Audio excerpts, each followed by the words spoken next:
Arab-Palestinian movement was created by the same people who carried out the Nazi extermination of the European Jews during World War II. The founding father of the Arab-Palestinian movement is this guy called Amin al-Husseini. This guy Husseini, who is now largely forgotten by Westerners, was as important as Adolf Hitler. He founded the Palestinian movement in 1919, something like that. He was responsible for big terrorist attacks against the Jews living in British Mandate Palestine. There were huge terrorist attacks organized by him. He became the great Mufti of Jerusalem by the colonial British government, and from that position he organized these terrorist attacks. Husseini had created such tremendous chaos and violence in British Mandate Palestine that the British finally intervened. So he left, he went to Iraq, he organized the Farhud, which is a gigantic pogrom of the Jews of Baghdad that pretty much ended Jewish life in Baghdad. And after doing that, Husseini went on to Italy, where Mussolini received him as if he were a head of state. The fascists were very interested in Husseini, in making an alliance with Husseini.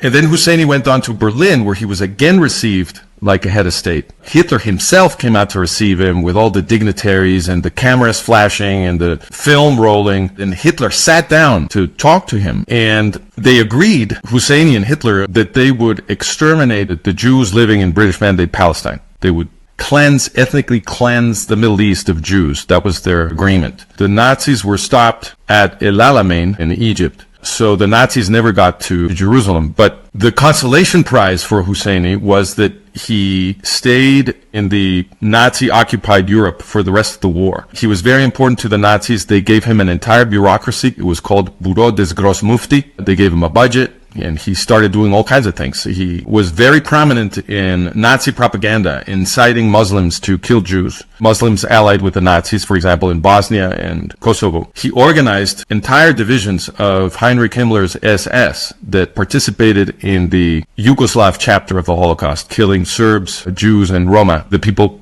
we often call gypsies. Husseini was the one who had convinced them to switch from a policy of expulsion to a policy of complete extermination. And historians agree that up until the autumn of 1941, which is when Husseini arrived in Berlin, up until then, although the Nazis were killing many, many Jews, this is true, they had already begun killing many Jews, but they still had a policy of expelling most Jews from the Nazi-occupied area. And they had not yet decided to kill all Jews. That decision was taken in the Wannsee Conference, which is January of 1942, which is after Husseini had already been among them for several months. And according to Husseini, he's the one who convinced